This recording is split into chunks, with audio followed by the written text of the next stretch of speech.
अस्सलाम वालेकुम नाज़रीन, आप देख रहे हैं प्रोग्राम एक्सपर्ट्स। मैं हूं दुआ जमील। आज के पैनल में शामिल होंगे अयाज खान साहब, आमिर इलियास राना साहब, फैसल हुसैन साहब, हाफिज़ ताहिर महमूद अशरफी साहब, शकीर अंजुम साहब और मोहम्मद इलियास साहब। बड़े सवाल की तरफ बढ़ते हैं और सबसे पहले आज हम बात करें पाक भारत ताल्लुकात की। तो अहम पेशरफ्त सामने आई है, पाकिस्तान की अमन पॉलिसी के नताइज सामने आने लगे हैं और दोनों मुल्कों के दरमियान बर्फ पिघलती हुई नजर आ रही है। प्राइम मिनिस्टर इमरान खान साहब पहले दिन से भारत के साथ कश्मीर समेत तमाम तनाज़ात मुज़ाकरात के जरिए हल करने की कोशिशें कर रहे हैं और कई बार मुज़ाकरात की पेशकश भी कर चुके हैं। पाकिस्तान की कोशिशों से दोनों के दरमियान फ़ज़ा को साजगार बनाने के लिए कई इशारे मिल रहे हैं। LOC पर सीज़ फायर मुआहदे पर अमल दरामद, सिंध तास मुआहदे पर मुज़ाकरात, T20 वर्ल्ड कप के लिए पाकिस्तानी टीम को मुकम्मल सिक्योरिटी की यकीन दहानी, नरेंद्र मोदी का वज़ीर-ए-आज़म इमरान खान को कोरोना का शिकार होने पर जल्द सेहतयाबी के लिए नेक ख्वाहिशात का पैगाम और अब 23 मार्च के मौके पर भारतीय वज़ीर-ए-आज़म की इमरान खान को मुबारकबाद और पाकिस्तान से खुशगवार ताल्लुकात की ख्वाहिश को दोनों मुल्कों के दरमियान बड़ी पेशरफ्त कहा जा रहा है। अमेरिकी मीडिया ने यह दावा किया है कि मुत्तहिदा अरब इमारात की दर पर्दा कोशिशों और जो बाइडन इंतजामिया की दिलचस्पी के बायस पाकिस्तान और भारत के दरमियान बाहमी तनाज़ात के हल के लिए दो तरफा मुज़ाकरात शुरू होने के इम्कानात रोशन हो गए और मुज़ाकरात के एजेंडे में मसला कश्मीर का हतमी हल, तिजारत की बहाली और दोनों मुल्कों में सफ़ीरों की दोबारा तकर्री शामिल होगी। इसी मुनासबत से सवाल हाफिज़ ताहिर साहब, मैं आपसे आगाज़ कर रही हूँ। सवाल यह है कि अमेरिका और भारत बेहतर ताल्लुकात के ख्वाह हैं, ये पाकिस्तान के लिए कितनी बड़ी कामयाबी है? बिस्मिल्लाहिर्रहमानिर्रहीम, नहमदुहु व नुसल्ली व नुसल्लिमु अला रसूलिहिल करीम। देखिए, गुजारिश ये है कि सबसे पहले तो ये जो एक हमारे कुछ दोस्त है ना, जो कल तक खुद तो अमन की आशा और पता नहीं क्या क्या करते थे, आज सिर्फ इसलिए कि ये इमरान खान का दौर है और उनकी हुकूमत है तो उन्होंने मातम शुरू कर दिया है। मैं उनके लिए एक बात कहना चाहता हूँ कि हिंदुस्तान से तमाम तर ताल्लुकात का रास्ता वाया कश्मीर जाता है। कश्मीर के बगैर ना कोई चीज हो सकती है, ना इंशाअल्लाह कभी होगी। कश्मीर अव्वल और आखिर तमाम रास्ते मुज़ाकरात के कश्मीर से होके जाते हैं।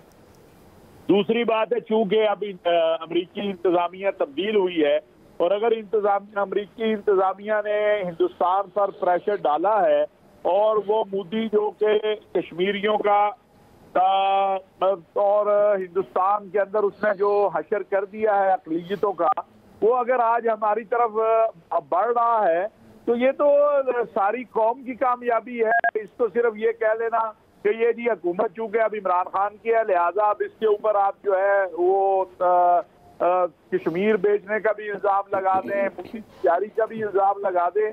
और हम तो पहले दिन से ये बात कह रहे हैं और ये बात बड़ी वाज़ेह है कि कश्मीर के रास्ते से तमाम रास्ते आगे बढ़ेंगे। अगर कश्मीर पे बात नहीं होगी फिर किसी चीज पे बात नहीं हो सकती है। और हम तो इस खित्ते में अमन चाहते हैं। पाकिस्तान ने तो हमेशा कुर्बानी दी है अमन के लिए और अगर हिंदुस्तान चाहता है कि इस खित्ते में अमन आए, दुनिया चाहती है कि इस खित्ते में रहने वाले 1.5 अरब से ज्यादा इंसानों को अमन मिले, तो कश्मीर का मसला हल करना होगा। तो ये मैं समझता हूँ पाकिस्तान के मौक़िफ़ की जीत है। और अल्हम्दुलिल्लाह सिर्फ यही नहीं है, इस वक्त कल जब आप हमारी परेड हो रही होगी तो देखेंगे कि तमाम जो हमारी खारजा पॉलिसी, खा वो इस्लामी ममालिक के हवाले से है, खा वो अपना बाकी दुनिया से है, उसमें बहुत सी बेहतरियां आई हैं। आज पूरा अरब वर्ल्ड, इस्लामिक वर्ल्ड आपके लिए खुला है। आपकी बातचीत हो रही है, वहां से लोग आ रहे हैं, आपके लोग जा रहे हैं। तो ये जो एक इमरान खान साहब की सोच और फिक्र है, जिसको मैं समझता हूँ अरब इस्लामी दुनिया में ताल्लुकात के हवाले से तो जनरल बाजवा साहब का एक बहुत बड़ा किरदार है। और अब आज आप देखें कि इस वक्त भी हमारे मुख्तलिफ मुल्कों में वफूद मौजूद हैं जो मुआशी, इक़्तिसादी, सकाफती, सियासी बुनियादों पर बातचीत कर रहे हैं और वहाँ के वफूद यहाँ आ रहे हैं। तो ये एक मैं समझता हूँ पाकिस्तान एक मरतबा फिर एक अहम हैसियत जो उसकी है वो मनवा रहा है। और बहरहाल अमेरिका को भी ये बात नजर आ रही है कि अफगानिस्तान के जो हालात हैं उन हालात में पाकिस्तान के बगैर वो कामयाबी हासिल नहीं कर सकता। हमने तालिबान को टेबल पे ला के कोशिश की और बिठाया है, तो इस पे हमें तो चाहिए कि हम एक कौम होके वाजे करें दुनिया पर कि हमें आगे बढ़ना है। हम अमन चाहते हैं, लेकिन अमन का रास्ता और ताल्लुकात का रास्ता वाया कश्मीर है और कोई नहीं है। ठीक जी आया सर। देखिए, खुशाइन चीज़ है, कुछ एक स्टेप फॉरवर्ड इसे कह सकते हैं, लेकिन वो जो लेटर को हमें इतना ज़्यादा खुश नहीं होना चाहिए, क्योंकि उसमें नरेंद्र मोदी साहब ने वो टेररिज्म और उसको भी उसमें शामिल रखा है कि उससे फ्री जब होंगे। ज़ाहिर है वो ये नहीं है कि फौरी इतनी बड़ी हमें कामयाबी नहीं है ये हमारी। बिल्कुल हम ये बात एक मुद्दत से कर रहे थे कि जब यूएस एडमिनिस्ट्रेशन चेंज होने जा रही है तो खित्ते के हालात पे भी उसका असर पड़ेगा। वो अब हमें नज़र आना शुरू हो गया और कुछ अर्सा पहले से चीज़ें होना शुरू हो जाती हैं, जैसे कि यूएई के हवाले से कहा जा रहा है। बड़ी अच्छी बात है, क्योंकि जब तक इन दो मुल्कों के ताल्लुकात ठीक नहीं होंगे इस खित्ते में ना अमन हो सकता है ना तरक्की हो सकती है। लेकिन बात फिर वही है, क्योंकि इंडिया ने इतना बड़ा इकदाम उठा लिया हुआ कश्मीर के हवाले से, सबसे अहम सवाल ये है कि क्या इंडिया उससे पीछे हटेगा, क्योंकि कश्मीर का मसला अगर मुस्तकिल हमने हल करना है तो यहाँ से तो हम मुज़ाकरात नहीं कर सकते कि जी वो इंडिया ने अपना हिस्सा बना लिया और हम अब बात करें, तो अब तो बात ही नहीं हो सकती उस पर कश्मीर पे। फिर तो पहले वाला स्टेटस कश्मीर का बहाल हो, उसके बाद इस पे बात आगे बढ़े, बातचीत हो और फिर उसका को हल तलाश किया जाए। और बिल्कुल उसका हल तो एक ही है, इस तस्वाब राय है, लेकिन वो अब चूँकि इतना अरसा गुजर चुका हुआ है, अब कुछ इंटरनेशनल कुव्वतें ये भी चाहेंगी कि इसका कोई और हल तलाश कर लिया जाए। बहरहाल जो भी कश्मीरियों के हक़ में बेहतर हो, जिस पे कश्मीरी लीडरशिप उनकी राज़ी हो, वही मसला का हल हो सकता है। लेकिन सबसे पहले हमें 5 अगस्त के इंडिया के इक़दाम से पहले जाना होगा, फिर हम कश्मीर पे बात आगे बढ़ा सकते हैं और फिर ही इसका कोई हल तलाश करने की कोशिश भी कर सकते हैं। लेकिन ओवरऑल इसे ये कहा जाएगा कि ये अच्छा स्टेप फॉरवर्ड हम इसे कह सकते हैं, विच इज़ गुड। जी आमिर साहब, क्या बात करें, अमन की आशा कल भी मशकूक थी और आज भी मशकूक है। कल भी चलाने वाले मशकूक थे, आज भी मशकूक होंगे। कल भी हम यही कहते थे, हम आज भी यही कहते हैं। इल्ज़ाम दर इल्ज़ाम पाकिस्तान की पॉलिसी और क्या है। कुलभूषण यादव 24 मार्च 2016 को दुनिया के सामने पाकिस्तान लेके आया। उसके बाद नवाज शरीफ यूएन गए और यूएन के जनरल सेक्रेटरी को डोजियर दिया। उस पर भी लोग कहते हैं कभी नवाज शरीफ ने नाम नहीं लिया था। कोई बात नहीं, ना लें। आज आप वही कुछ कह रहे हैं जो वो कल कह रहा था। उसने ओबामा के साथ पहली प्रेस कॉन्फ्रेंस में वाशिंगटन में बैठ के अक्टूबर 2013 में ये बात कही थी कि हमें अपने घर को दुरुस्त करना होगा। आज हमारे आर्मी चीफ कह रहे हैं। तो जब सारे ठीक कर रहे होते हैं तो फिर सारे ठीक इकट्ठे क्यों नहीं होते। अभी अनंदन आपने पकड़ा, बहुत अच्छा किया। वो नवाज शरीफ ने भी एक पायलट पकड़ा था कारगिल की, हमने उस वक्त भी दिया था, हमने अब भी दिया है। हम किस किस मिसाल पे जाएं। हम यूएई पे जाएंगे जी, बड़ा अच्छा है, यूएई ने हमें बगैर पूछे इंडिया को बुलाया हुआ इसी में। शाह महमूद कुरैशी साहब रूसे हुए वापस यहीं पे कि जी हम तो जाते ही नहीं, हमारी कुट्टी होगी, आपने हमारे बगैर पूछे लिया। आज हम यूएई को झंडा लगा दें, हमारा वजीर खारजा जाए और यूएई वाला बैठे, दोनों के झंडे लगने चाहिए, नहीं लगते हम झंडे गाड़ दें कि यूएई बहुत अच्छा कर रहा है। क्योंकि हम कमज़ोर लोग हैं, हमारी कहानियाँ सिर्फ दास्तानें हैं, फिल्म नहीं है, स्टोरी है। हम किस चीज़ को, मैं ये पॉइंट्स में अभी बैठे बैठे लिख रहा था कि हम किस चीज़ को कहें। जनरल मुशर्रफ को मैंने सवाल किया जब उन्होंने कहा कि हमने अमेरिका के साथ 7 नुकात पे उसामा बिन लादेन के वाक़े के बाद, वो जो 9/11 वाला हुआ था, मुआहिदा कर लिया। मैंने उनसे कहा कि क्या आपने जहाद कश्मीर को सेफ कर लिया है। कल को वो इसे दहशतगर्दी कहेंगे तो वो गुस्से में आ गए नेशनल लाइब्रेरी में, और उन्होंने कहा दोस्तों के साथ जब बात होती है तो इस तरह के सवालात नहीं किए जाते। और फिर जब वो रिटायर हुए तो मैंने उनको याद कराई यही बात, तो वो चुप करके खसियानी हंसने लग गए कि नहीं नहीं ये बात नहीं है। मैंने कहा जी देखें, उस वक्त तो हमें रिचर्ड आर्मिटेज की उस धमकी का पता ही नहीं था ना, अगर मेरे नाम ज़हन में ठीक है, जिसने कहा था कि हम तुम्हें पत्थर के ज़माने में पहुंचा देंगे। भाई बात ये है कि हमें अगर कुछ फैसले करने हैं तो छुपाना क्यों। आप बात करें कश्मीर पे, मेरी नज़र में, और अयाज साहब ने जो बात कही कि भाई जब वो लगा के 370 आर्टिकल फारिग कर चुके कश्मीर को, अपना अटूट अंग बना चुके, अब आप किस कश्मीर पे बात करना चाहेंगे। वो फिर कल को जब आपको कहेंगे 2 महीने 3 महीने के बाद हम तो आज़ाद कश्मीर पे बात कर रहे थे, आप क्या ऑक्युपाइड पे बात कर रहे थे, तो फिर बगलें झांकेंगे या बगलें बजाएंगे। मतलब ये मुहावरे दुरुस्त इस्तेमाल करना भी आसान नहीं होता कि फिर हम खसियानी बिल्ली खंबा नोचे वाली कहानी हो रही होगी। जो आज तहनीती पैगामात पे डोंगरे बरसाए जा रहे हैं, चाहे वो जो बाइडन की तरफ से आए या वो मोदी की तरफ से आए, तो फिर हम कल वाले ट्वीट को क्या कहेंगे कि पहले हम उनके जीत को खुशी करार दे रहे थे पाकिस्तान में अमन के लिए, और फिर उनके आने के बाद हमने उनको हिटलर करार दिया। तो हमारी पॉलिसी ओपन होनी चाहिए, क्लियर होनी चाहिए, पाकिस्तानी अवाम की उमंगों के मुताबिक उनको हौसला दे के एतमाद में लेके फिर होगा, वरना कश्मीर से कोई रास्ता नहीं जा रहा। जी फैसल हुसैन साहब। देखिए, पाकिस्तान और भारत के अवाम की उमंगों से ज़्यादा जो है ना, हमें कश्मीरी अवाम की उमंगों के मुताबिक जो है ना वो पॉलिसी बनानी चाहिए। ये अगर ये मामला हल होगा तो ये कैसे होगा, किस तरह होगा, इसका जवाब तो किसी के पास भी नहीं होगा। लेकिन हर आदमी बहरहाल ये चाहता है कि इस दो मुल्कों के दरमियान जो है अमन होनी चाहिए। कम से कम जो इस मुल्क के जो एक आम आदमी है उसकी तो ख्वाहिश यही है कि दोनों मुल्कों के दरमियान जो है वो अमन होना चाहिए। वो किस शक्ल से होगा, कैसे होगा, किसकी अना का बुत गिरेगा, इसका जवाब तो ज़ाहिर एक आम आदमी के पास नहीं। लेकिन हम दुनिया की वो बदनसीब नस्ल से ताल्लुक़ रखते हैं, जो हम आप इस बैठे हुए हैं पाकिस्तान के, वो लोग जिन्होंने अपनी ज़िंदगी में खुशहाली देखी नहीं, जिन्होंने तरक्की देखी नहीं। अगर हम ये कहना है कि हम वो नस्ल है जिनको खुशहाली का और तरक्की के मायनों का पता ही नहीं है, तो ये भी गलत ना होगा कि हमको पता ही नहीं है खुशहाली कहते किसे हैं, तरक्की कहते किसे हैं। और हमसे जो मुल्क पीछे थे वो हमसे 100 साल आगे चले गए, और शायद हम मजीद पीछे की तरफ ही गए होंगे। आगे का तो सफ़र के आगे तो बिल्कुल ही जो है वो बैरियर ही लगे हुए हैं। अगर इसकी हम असबाब का, महरक़ात का जायज़ा लें तो बहुत सारे होंगे, लेकिन 3 बड़ी वजूहात में एक बड़ी वजह जो है वो पाकिस्तान और भारत के दरमियान जो है वो इख्तलाफात हैं। जो ये इख्तलाफात जो हैं ये पाकिस्तान की तरक्की में, सिर्फ पाकिस्तान नहीं बल्कि भारत में भी, गरीब आदमी की तरक्की में, भारत में भी जो है खुशहाली में, पाकिस्तान में भी खुशहाली में सबसे बड़ी एक बड़ी रुकावट है। इस रुकावट को दूर करना चाहिए। ये दूर हमें अपने लिए नहीं करना, हमने जो वक्त था गुजार लिया, अब ये हमारी अपनी आने वाली नस्लों के लिए, क्या जो कुछ हमने देखा है, क्या हम ये चाहते हैं कि हमारी नस्लें भी जो है खुशहाली और तरक्की के मायनों से नावाकिफ होकर दुनिया से चली जाएं और उसके बाद आने वाली नस्लें भी चली जाएं? अगर हमें अपनी नस्लों को खुशहाली दिखानी है, उनको तरक्की दिखानी है, तो खुदा के वास्ते कश्मीर के मसले को हल कर ले, पाकिस्तान और भारत के दरमियान दोस्ती कर ले। इस दोस्ती के बगैर, दोस्ती कैसे होगी, किन शराइत पर होगी, इसका जवाब शायद किसी के पास ना हो, लेकिन इस दोस्ती के बगैर जो है कभी इन दोनों मुल्कों में तरक्की खुशहाली नहीं आ सकती। जी शकील अंजुम साहब।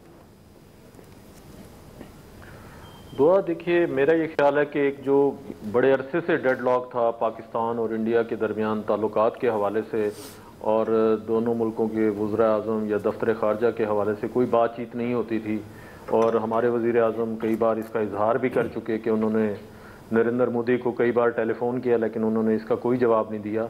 मेरे ख्याल है कि बर्फ़ जो है वो आहिस्ता आहिस्ता पिघली है और जो हालात हैं वो आगे की तरफ बढ़ रहे हैं और बेहतरी की तरफ जा रहे हैं। आप देखें कि 25 फरवरी को जब दोनों ममालिक के दरमियान फिर एक मरतबा ये मुआहदा हुआ कि LOC पर सीज़ फायर हुआ और फायरिंग नहीं की जाएगी, और 2003 का जो मुआहदा है LOC के हवाले से उस पर अमल दरामद किया जाएगा, और उसके बाद 23 मार्च के हवाले से भारतीय सदर और वज़ीर आज़म के जो बयानात आए हैं और पाकिस्तानी कौम को मुबारकबाद पेश की है, तो मैं ये समझता हूँ कि मामलात आगे की तरफ बढ़ रहे हैं। और ख़ास तौर पर जो सिंध ताश कमीशन के हवाले से जो मुज़ाकरात 2.5 साल से तातुल का शिकार थे, वो मुज़ाकरात भी हुए हैं, और जो मसाइल हैं और उस पर जो बातचीत हुई है, जो अब तक की सूरत हाल है, उसमें जो कोर इश्यूज़ हैं पाकिस्तान और इंडिया के हवाले से, उन पर बातचीत की जाएगी और बैठ कर ही बातचीत के ज़रिए, मुज़ाकरात के ज़रिए ही मामलात को हल किया जाएगा। कोर इशू में मेरा ये ख्याल है कि सबसे बड़ा मसला जो है मसला कश्मीर है, और मसला कश्मीर पर बातचीत होगी, और जो 5 अगस्त से पहले की मकबूजा कश्मीर की सूरत हाल थी उस पर भी ज़ाहिर है बातचीत होगी। जो पाकिस्तान का दफ्तर ख़ारजा है या पाकिस्तान के वज़ीर आज़म है वो ज़रूर कश्मीर के हवाले से बात करेंगे। वो अपने आप को कश्मीरियों का सफ़ीर भी कहते हैं, और वो कहते हैं कि वो हर जगह कश्मीर की बात करेंगे। तो कश्मीर का मसला बैठ कर ही हल होगा। कश्मीर के हवाले से भी पाकिस्तान की 2 जंगें हो चुकी हैं, और वैसे भी पाकिस्तान और इंडिया के दरमियान 1965, 71, कारगिल, सियाचिन और इसके अलावा बेशुमार जो है वो आप देखें वाक़यात और जंगें हो चुकी हैं। लेकिन at the end of the day जो नुकसान है वो दोनों ममालिक की आवाम का है। दोनों आवाम, मुल्कों की आवाम जो है वो बहुत बड़ी तादाद जो है गुर्बत की लकीर से नीचे भी ज़िंदगी गुजार रही है। उसका जो मेन जो मसला है लोगों का गुर्बत है, महंगाई है दोनों ममालिक के दरमियान। मैं ये समझता हूँ कि अगर दोनों मुल्कों के दरमियान कोई अमन का मुआहदा होता है, प्रोसेस शुरू होता है, तो उससे न सिर्फ पाकिस्तान और इंडिया की अवाम बल्कि जनूबी एशिया में भी अमन कायम होगा और पूरे जनूबी एशिया की जो अवाम है उसको इस जो पाकिस्तान और इंडिया के दरमियान अमन मुज़ाकरात हैं या अमन मुआहदा है उसके जो है असरात पूरे जनूबी एशिया पर पड़ेंगे। ठीक जी इलियास साहब। देखिए जी, खित्ते में दोनों ममालिक में अमन होने से ही तमाम दुनिया में बहुत ज़रूरी है और इसके लिए दोनों मुल्कों के लिए ज़रूरी है, इसमें जो खुशहाली लाने के लिए आवाम जो पिस रहे। लेकिन जो सबसे बड़ा मसला है इसमें मसला कश्मीर का हल होना चाहिए, क्योंकि अगर वो मसला हल होगा तो ये सारे इंडिया की जानिब से पहले भी कितनी दफ़ा हुआ कि मुज़ाकरात पर बातचीत हुई, दोनों ममालिक में ताल्लुकात अमन की आशा जली और ये सारे होते रहे, आपस में ताल्लुकात बढ़ते रहे। लेकिन ये इस वक्त जो आलमी दबाव की वजह से मोदी की जो पॉलिसियाँ नाकाम हुई हैं, इसकी वजह से मोदी ने अपना जो चेहरा है वो बदला और पाकिस्तान की तरफ हाथ बढ़ाया और इस तरह की बातें कर रहे हैं। वो ये इस वक्ती तौर पर लग रहा है क्योंकि मोदी ज़्यादा देर नहीं, क्योंकि इस वक्त वो प्रेशर में है, तो इसलिए वो चाहता है कि खित्ते में अमन कायम करने के लिए अपना एक अच्छा चेहरा, सॉफ्ट चेहरा दिखाना चाह रहा है और पाकिस्तान की तरफ अपना हाथ बढ़ाया है। पाकिस्तान ने तो हमेशा हाथ बढ़ाया, लेकिन मुज़ाकरात वो कश्मीर के मामले पर नहीं करता। अब 5 अगस्त से पहले वाले मामलात पर ला के पाकिस्तान को चाहिए कि उस पर मुज़ाकरात करे। अगर नहीं मुज़ाकरात करता तो फिर ये सारा झूठा है, क्योंकि इस पर वो अगर नहीं करेगा कश्मीर के मसले पर हमारा बुनियादी मसला ही कश्मीर का मसला, और जो इस वक्त इंडिया ने आबी मसला जो पाकिस्तान के लिए खड़ा किया है, पानी बंद किए, दरिया बंद किए हुए हैं, और ये जो तमाम मसले पैदा कर रहा है पाकिस्तान के लिए, इन मसलों से अब उसको पीछे होना पड़ेगा। अगर नहीं होता तो ये मसले का कोई हल नहीं है, क्योंकि वक्ती तौर पर ये पहले मुशर्रफ दौर में भी, नवाज शरीफ दौर में भी इनके बड़े अच्छे ताल्लुकात बनाने के लिए इस तरह की बातें करता रहे, लेकिन कश्मीर के मसले पर नहीं हटता। उसने एक कदम हमेशा आगे बढ़ कर और इस तरह की जो जुल्म ज़्यादती का जो बाज़ार गर्म किया हुआ है, इसमें देखना चाहिए कि मोदी पर जो प्रेशर है, उसकी जो पॉलिसी हैं सारी उसको मुंह खानी पड़ी है, और उसकी वजह से अब वो अपना सॉफ्ट इमेज कायम करने के लिए पाकिस्तान से हाथ बढ़ा रहा है। खित्ते में अमन की जो सूरत हाल है, उसको लद्दाख में जो सारी जो रसवाई हुई है, उस रसवाई को ख़त्म करने के लिए अब उसने ये अपना जो चेहरा बनाया कि पाकिस्तान से इमेज करेगा, दुनिया में उसका नाम अच्छा होगा, तो ये बेहतरी की तरफ से आएगा। लेकिन पाकिस्तान को जो है कि वो अपनी पॉलिसी पर, कश्मीर के मामले पर उसको सबसे पहले रखना चाहिए, और ताकि वहाँ की जो आवाम की है उसको रिलीफ मिले, जो एक उसने उधर जुल्म सितम बाज़ार जो गर्म किया है ज़्यादतियों का, तो उसको जो इस तरह जो इंसानी हकूक़ की खिलाफ वर्जियाँ कर रहा है, तो इस पर बातचीत करनी चाहिए। हमारे वज़ारत ख़ारजा को अगर चलें, जैसे कह रहे हैं कि बर्फ़ पिघली है, बर्फ़ पिघलाई गई है, तो इस पर बात पहले करनी चाहिए, और उस पर बात करेंगे तो फिर पता चलेगा कि इंडिया का असल चेहरा क्या है। असल चेहरा क्या है। बिल्कुल जो भी मसाइल हैं, ख़ास तौर पर हम बात करें मसला कश्मीर की, वो सबसे पहली प्रायोरिटी होनी चाहिए। और ये भी दुरुस्त है कि इस मामले में पाकिस्तान की जो पॉलिसी है वो बड़ी ओपन और क्लियर होनी चाहिए। दीगर एक्सपर्ट्स की राय आप जान चुके हैं। ब्रेक लेते हैं, ब्रेक से वापस आएंगे। हमारा सवाल होगा, क्या हिफाजती ज़मानत के बाद मरियम नवाज़ को रैली के साथ नैब जाना चाहिए? राय लेंगे ब्रेक के बाद। नाज़रीन, मरियम नवाज़ साहिबा को बड़ा रिलीफ मिला है। नैब ने उन्हें चौधरी शुगर मिल्स और जाती उमरा अराजी केस में 26 मार्च को तलब कर रखा है। तलब करने पर मरियम नवाज़ और लीगी रहनुमा सख्त बरहम नजर आए हैं। नैब को उन्होंने शदीद तनकीद का निशाना भी बनाया और 26 मार्च को PTM रहनुमाओं और कारकुनों के साथ रैली की सूरत में नैब के सामने पेश होने का ऐलान किया। नैब की दरख्वास्त पर मुमकिना इज्तिमा के पेश नज़र पंजाब गवर्नमेंट ने 25 और 26 मार्च को नैब ऑफिस को रेड जोन करार दिया, रेंजर्स तैनात करने की मंजूरी दे दी, और आज मरियम नवाज़ साहिबा ने मुमकिना गिरफ्तारी से बचने के लिए लाहौर हाई कोर्ट से अबूरी जमानत हासिल कर ली है और एक बार फिर ऐलान किया कि जितना इंतकाम होना था हो चुका, जितना बर्दाश्त करना था कर लिया, अब भरपूर मुकाबला करेंगे। तो दूसरी तरफ वफाकी वजीर दाखिला शेख रशीद साहब ने तंज करते हुए कहा है कि मरियम नवाज़ ने खुद हिफाजती जमानत ले ली है और कारकुनों को सड़कों पर बुला रही हैं। आमिर इलियास राना साहब, मैं आपसे आगाज़ कर रही हूँ, क्या हिफाजती जमानत के बाद मरियम नवाज़ को रैली की सूरत नैब जाना चाहिए आपके ख्याल में? ये अभी आप वज़ीर दाखिला को सुनवा रही थी, ये वही थे ना जो कह रहे थे जलाओ, घेराओ, मार दो, मर जाओ। ये किन लोगों को कहते थे?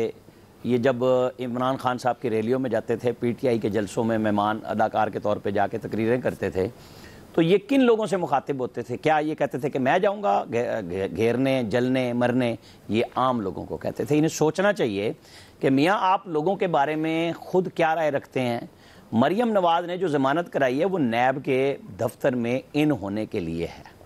उसका ताल्लुक आवाम के साथ नहीं है। वो लीडर है, वो पब्लिक के साथ जा रही है। आप कहें 500 लोग थे, आप कहें 10,000 थे, अब पता चल जाएगा वो लोगों को लाना चाह रही है। ये उसका राइट है, उसको आप नहीं रोक सकते। ये पॉलिटिकल लीडरशिप का राइट है कि वो अपने साथियों के साथ जाएं, वो अकेले पेश हो जाएं, वो जो मर्जी करें। क्या अदालत में जाना कोई गैर कानूनी फेल है? उनको बुलाया गया है। नैब ने शहबाज शरीफ को एक केस में बुला के दूसरे में नहीं अरेस्ट किया था।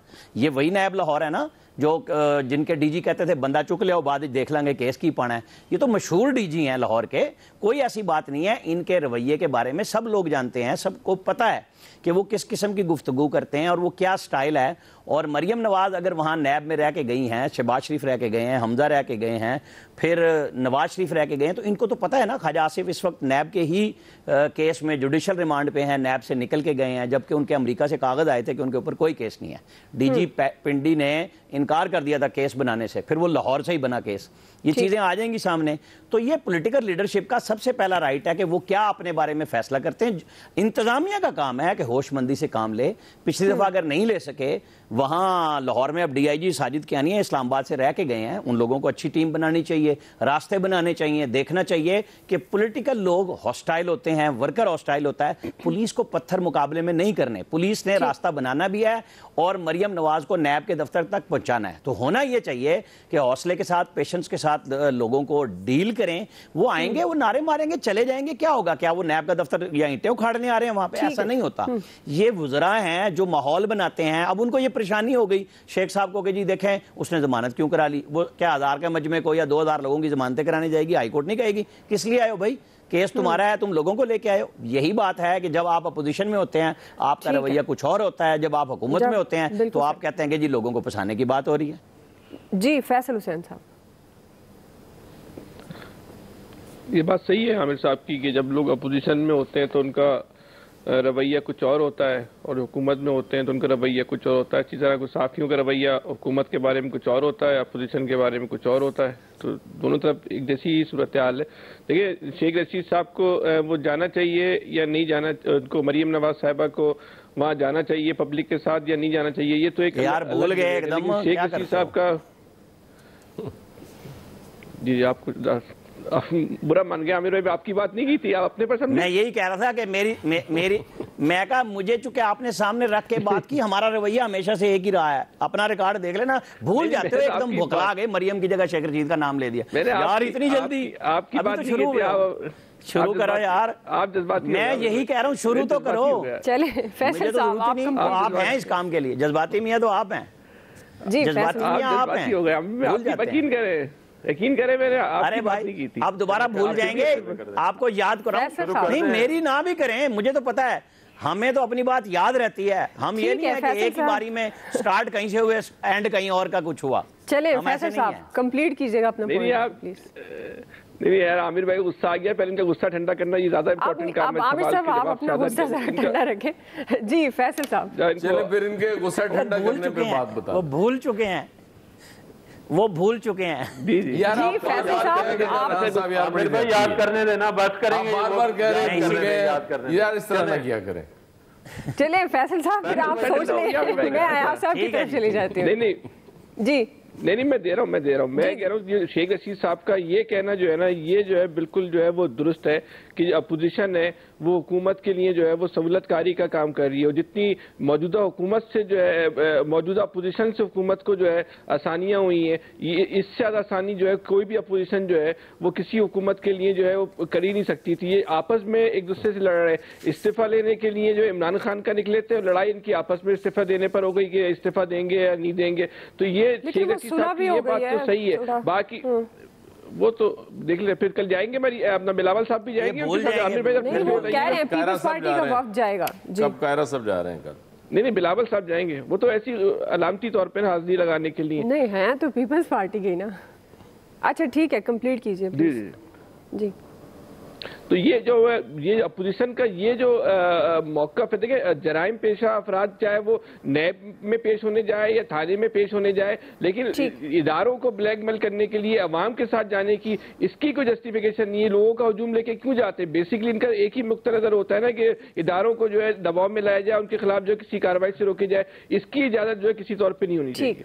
ठीक है जी। आया साहब, रैली के साथ नैब जाना चाहिए मरीम नवाज को? देखिए, एक तो शेख साहब चूँकि वज़ीर दाखिला हैं, मेरे ख्याल में उन्हें ये कहना चाहिए था कि जी अब चूँकि आपकी ज़मानत हो गई है तो आपको रैली की सूरत में नहीं जाना चाहिए। जो एक वज़ीर दाखिला का काम ही है ना कि अमन अमान की सूरत हाल पे कंट्रोल करना है, लेकिन वो तो कुछ सॉर्ट ऑफ धमकियाँ दे रहे थे साथ। मेरा ख्याल है कि ये रवैया मुनासिब नहीं है एक वज़ीर दाखिला के लिए। उनको डिफरेंट बात करनी चाहिए, और ज़ाहिर है आप वज़ीर भी हैं, गवर्नमेंट का अहम तरीन वजारत है आपके पास, तो आपको कोई और बात करनी चाहिए थी। लेकिन ठीक है, आपने ज़ाहिर है वो क्योंकि कुछ वो कैरेक्टर होते ही मार धाड़ वाले हैं, उनसे आप तवक्को नहीं कर सकते कि वो मार धाड़ के बगैर भी कोई बात करेंगे, इसलिए शेख सब कर जाते हैं। अब जहाँ तक मरियम साहबा का ताल्लुक है, लास्ट टाइम जब वो पेश हुई और वहाँ जो बदमज़गी हुई, जिस तरह के हालात पैदा हुए, वो बड़े तशवीशनाक थे। अब ये कहते रहे कि जी पुलिस ने हमला किया था, लेकिन हमने देखा कि वो एक गाड़ी भी देखी थी जिसमें पत्थर आए थे, तो इसका मतलब आप लोग तैयारी करके गए हुए थे। उससे पहले ज़ाहिर सुप्रीम कोर्ट पे भी PMLN हमला कर चुकी है, इसलिए सवाल पैदा हो जाता है जब आप उसके साथ लाओ लश्कर के साथ जाना चाह रहे होते हैं। ज़मानत आपने करा ली, बड़ा अच्छा किया। उसके बाद अब तो पावर शो ही है ना, आपने वो मसल दिखाने हैं वो आप दिखा लें, लेकिन अमनो अमान को ख़राब नहीं करना चाहिए, हाथ में नहीं लेना चाहिए। सुकून से जाएं, लोगों के साथ जाके पेश हों और वापस आ जाएं। मेरा ख्याल है ये ज़्यादा मुनासिब है। जी शकील अंजुम साहब। देखिए जी, उन जमानत कराना उनका आईनी और बुनियादी हक है जो कि उन्होंने अपना इस्तेमाल किया है मरीम नवाज साहिबा ने। और रहा सवाल कि कल वो रैली की सूरत में जाएंगी या नहीं जाएंगी, तो ये भी उनका बुनियादी हक है। एक जो पॉलिटिकल पार्टी की वो नायब सदर हैं, बड़ी जमात है पंजाब की सबसे बड़ी, तो अगर वो अपना पावर शो करना चाहती हैं तो मेरे ख्याल है हुकूमत को उसकी इजाज़त देनी चाहिए, और ये ज़िम्मेदारी हुकूमत पर आयद होती है कि इन चीज़ों को हुकूमत ने मैनेज करना है कि अमन व अमा की सूरत हाल ख़राब ना हो। जो पिछली दफ़ा पेशी पर हुआ, आपने देखा कि सारा दिन जो है वहाँ पर मार कुटाई होती रही, पुलिस वालों पर पथराव हुआ, पुलिस वाले डंडे मारते रहे। फिर मरियम साहिबा ने ये इल्ज़ाम आयद किया कि उन पर कातलाना हमला हुआ है और लेज़र गन से जो है उन पर फायरिंग की गई है। तो इस किस्म की सूरत हाल में मेरे ख्याल टकराव की सूरत हाल जो पैदा होती जा रही है या हो चुकी है, उससे जो नुकसान है वो पाकिस्तान का होगा। और जो हालात आप देखें कि पिछली गवर्नमेंट में जब PMLN की गवर्नमेंट थी, तो यही सारी सूरत हाल जो है वो PTI करती थी, जो 126 दिन का धरना दिया, तो ऐसा लगता था कि इस्लामाबाद में कानून नाम की कोई चीज़ नहीं है। वहाँ पर जितने लोग आते थे उनका जो दिल करता था वो करके चले जाते थे, लेकिन उन्हें कोई कहने वाला कुछ नहीं था। एक SP पे हमला हुआ, वो ज़ख्मी भी हुए। फिर आपने देखा कि पार्लियामेंट पर हमला हुआ, PTV की इमारत पर हमला हुआ, उसके अंदर जाकर नारे लगाए गए और वहाँ से जो है वो फतह का ऐलान किया गया। तो ये सारा कल्चर जो है वो मुतारिफ कराया गया है। अब जब दूसरी जमात करती है तो फिर आप ये कहते हैं कि ये आइन और कानून और ज़ाब्ते के खिलाफ है। जब आप करते थे तो आप ये कहते थे कि ये हमारा बुनियादी आइनी और कानूनी हक है और इसको हम इस्तेमाल कर रहे हैं। आपने तो बल्कि बिजली के बिल भी जला दिए थे और ये कहा था कि सिविल नाफरमानी की तहरीक शुरू की जाए, और वो ये भी कहा था जो पैसे जो है वो हुंडी के जरिए भेजे जाएं और हुंडी के कारोबार को फरोग करने के लिए आपने ऐलानात किए थे। ठीक हो गया। आज आप हुकूमत में हैं तो फिर जो कल्चर आपने मुतारफ कराया है, फिर अपोजिशन से उसी की उम्मीद रखें और फिर तहम्मुल का मुजाहरा करें, और इसको जो है मैं ये समझता हूँ कि समझदारी से मैनेज किया जाए, कंट्रोल किया जाए। और अगर वहां पर वायलेंस हुआ तो उसका नुकसान अल्टीमेट हुकूमत को होगा। हुकूमत के पास ही गंवाने के लिए बहुत कुछ है। अपोजिशन तो अपना सब कुछ गंवा के बैठी हुई है। अपोजिशन का काम है कि उसने हुकूमत को जो है वो तंग करना है।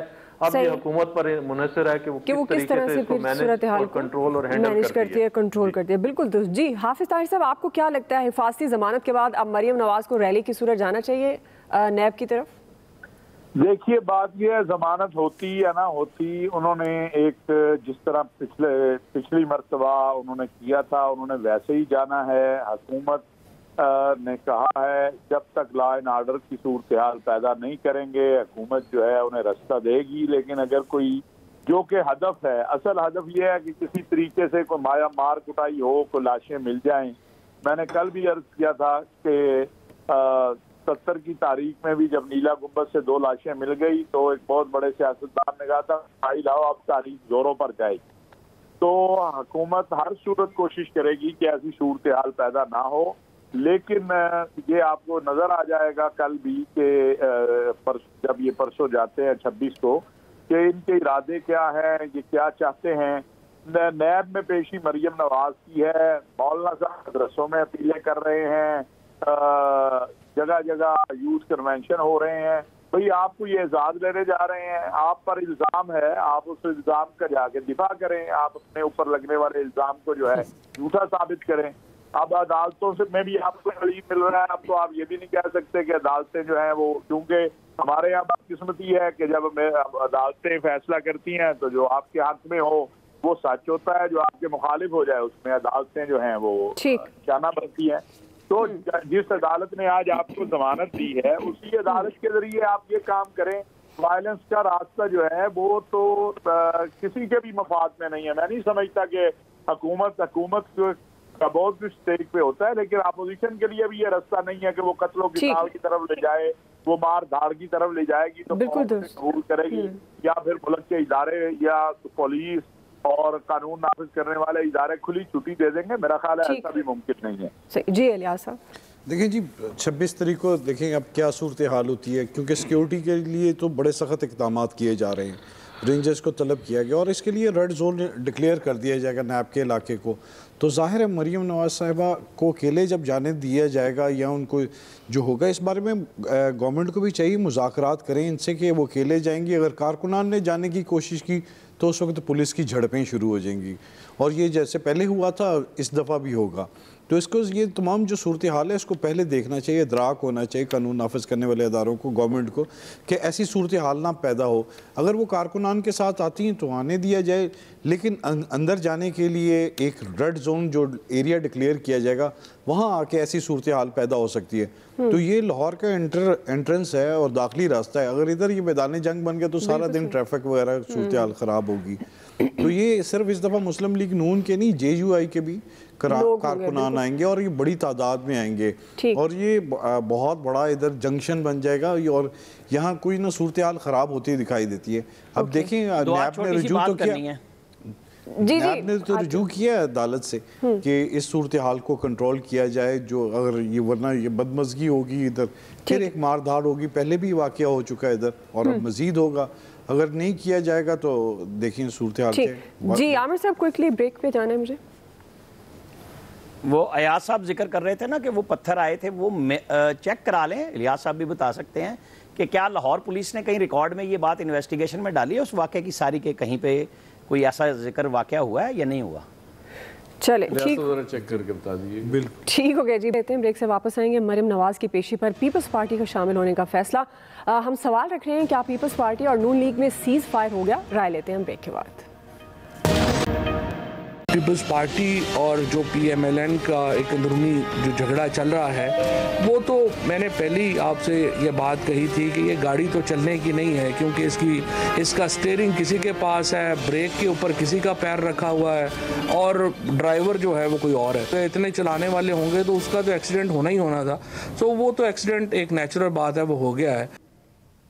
एक तरफ मुस्लिम लीग नून और पीपल्स पार्टी के दरमियान सेनेट में अपोजिशन लीडर के मामले पर इख्तलाफात नजर आ रहे हैं, तो दूसरी तरफ PDM इत्तेहाद को बरकरार रखने की कोशिशें तेज़ हो गई हैं। मौलाना फजलुर रहमान साहब के साथ साथ बलूचिस्तान नेशनल पार्टी भी सीज़ फायर के लिए सरगर्म हो गई है। BNP वफ्द ने आज जरदारी साहब और बिलावल भुट्टो से मुलाकात की है और कल ये वफ्द लीगी रहनुमाओं से मुलाकात करेगा और इसके साथ साथ दोनों पार्टीज़ ने बयानबाजी पर पाबंदी लगा दी। और थोड़ी देर पहले ही एक अहम पेशरफ ये सामने आई है कि पीपल्स पार्टी रहनुमा कमर जमान कायरा ने यह तस्दीक की है कि PMLN और पीपल्स पार्टी में सीज फायर हो गया है। मरियम नवाज की नैब पेशी पर पीपल्स पार्टी शामिल होगी। अयाज साहब, मैं आपसे आगाज कर रही हूँ इसी मुनासबत से सवाल, आपको लगता है कि पीपल्स पार्टी और नून लीग में सब ठीक हो गया? सब तो नहीं कहा जा सकता, लेकिन आज जब मरियम साहबा ने कहा कि मेरे बिलावल के साथ आज भी अच्छे ताल्लुकात हैं, तो उससे ये बात समझ में आ गई थी कि वो जो बहुत ज़्यादा दूरियां थीं वो नहीं रहीं और बयानबाजी और फिर उसके बाद शायद खाकान अब्बासी साहब ने फ़ोन किया शहरी रमान साहबा को, उसके बाद फिर अनस नाउल्ला ने किया कमर जमान कायरा साहब को और उन्होंने कहा जी कि हमारे कारकुन मैं खुद क़यादत करूँगा, शरीक हो जाएंगे। तो ये बहुत अच्छी बात है क्योंकि इतनी जल्दी ये जो दूरियां पैदा हो गई थी बहुत ज़्यादा वो घड़ी, और ये कोई इतनी बड़ा इतना स्टेक नहीं है कि ये एक ऑपोजिशन लीडर के लिए आप बिल्कुल अलहदा हो जाए। मेरा ख्याल फजलुर रहमान साहब ज़्यादा जोर डाल रहे थे इस्तीफों पे, और ये दो पार्टियां PMLN भी शायद उस तरह से नहीं चाह रही इस्तीफे फौरी देना, और पीपल्स पार्टी तो चाह ही नहीं रही। तो मुझे लगता है कि ये दोनों पार्टियां करीब होंगी तो बेहतर फैसला कर सकती। जी हाफिज ताहिर साहब, ये है जी कि इस्तीफे तो ना किसी ने देने हैं ना इस्तीफे होने हैं। ये इमरान खान के इस्तीफा देने गए वो भी नहीं मानी गई, और मौलाना साहब का तो मामला ये है उन बेचारों की कोई बात नहीं मानता, लेकिन उन्हें कहते हैं आप चौधरी हैं, और चौधरी साहब को मानता कोई भी नहीं है। इससे तो अच्छा था मौलाना साहब अपनी खुद जो जमीयत उलमा इस्लाम है उसको जमा कर लेते, और तो ज्यादा ताकत और कुव्वत के साथ वो जो भी करना चाहते कर लेते। लेकिन रोज अव्वल से हलफ ना उठाने से लेकर इस्तीफे न देने तक और लॉन्ग मार्च की मुलतवी होने तक सारी दुनिया ने देख लिया कि इन्होंने मौलाना के साथ क्या किया है। आगे भी ये ऐसे ही करेंगे, और ये अपना निजाम जो है इनका ऐसे ही चलता रहेगा, और इमरान खान अपना मुद्दत भी पूरी करेगा। ये अगले इलेक्शन की सोचे आप सारे। सही हो गया। जी आमिर साहब, देखें जी, ये तो रिप्रोचमा होना था, हो गया, फिर दोबारा टूटेगी, फिर बन जाएगी। लेकिन असल वारदात जो पाकिस्तान के अवाम के साथ हो रही है, उधर आना चाहिए कि आप चीनी, गंदम, आटा, घी ये सब कुछ कर चुके और अरबों रुपए कमा लिए, और हमें सिर्फ प्रेस रिलीजें थमा दी, प्रेस कॉन्फ्रेंस से फंसा दी। अब ये जो खेल और खिलवाड़ हो रहा है हमारे साथ, फिर हम बार बार इसलिए बात कह रहे हैं वैक्सीन के नाम पे, और रात गेम फिर बनवाई गई उसी प्राइवेट कंपनी से कि जी आप नहीं देंगे तो बड़ी दुनिया लेके जा रही है, फटाफट कर लें वरना हमें कीमत बढ़ा दें, ताकि मौत दिखा के बुखार कबूल कराएं कि जो कैबिनेट ने अप्रूव कर दिया है वही कीमत दे दें। भाई इस तरफ आना चाहिए सारों को, मीडिया को भी, कि वैक्सीन चाहिए है। नंबर 1 ये गवर्नमेंट की अपनी जिम्मेदारी है। दूसरे, अगर वो सहूलत दे रही है तो सहूलत के नाम पे चोर बाजारी नहीं होनी चाहिए कि आप ट्रिपल कीमत पे वैक्सीन लोगों को खरीदने पे मजबूर कर रहे हैं। जाहिर है जिसकी फैमिली है, जिसको 4 पैसे हैं, वो खर्च करने जाएगा, और ये उसी सहूलत से फायदा उठाने की पूरी हुकूमती कोशिश है, और जो बड़ी ज्यादती है, नहीं होनी चाहिए। शकील अंजुम साहब, देखिए तो मैं तो शुरू से कहता आ रहा हूँ कि जब इस किस्म के इत्तेहाद बनते हैं तो उनमें ऊंच नीच आती रहती है, छोटी मोटी बातें होती रहती हैं, लेकिन उससे ये कहना कि ये बिल्कुल PDM ख़त्म हो जाएगी या ख़त्म हो गई है तो ये नहीं हो सकता। और बात यह है कि पीपल्स पार्टी को बिल्कुल इस बात का अंदाज़ा है, अगर कहीं उसकी कोई डील की बातचीत चल रही है तो उसकी डील जो है वो उसी सूरत में बेहतर डील होगी कि अगर वो PDM के अंदर रहकर डील करती है। अगर PDM से बाहर निकलती है तो फिर मेरा ये ख्याल है कि वो डील भी नहीं होगी।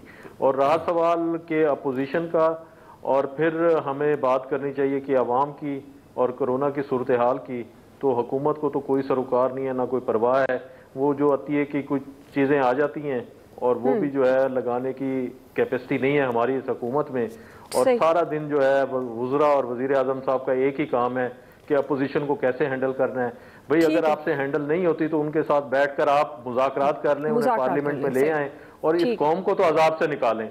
सही जी अलियास साहब, ये जितने भी सियासी पंडित हैं इस तरह ही करते हैं, आपस में लड़ते झगड़ते रहेंगे लेकिन रहेंगे इकट्ठे, क्योंकि मुत्तहिद इसलिए हैं कि इन्होंने गवर्नमेंट को गिराना है। तो ये आपस में इस तरह, इससे माजी में इससे सख्त बातें हुई हैं। ये तो भी ज़ुबान खींचने की, घसीटने की बातें, इससे पहले कई चीज़ें हो चुकी हैं, एक दूसरे पर इल्ज़ामात लगा चुके हैं।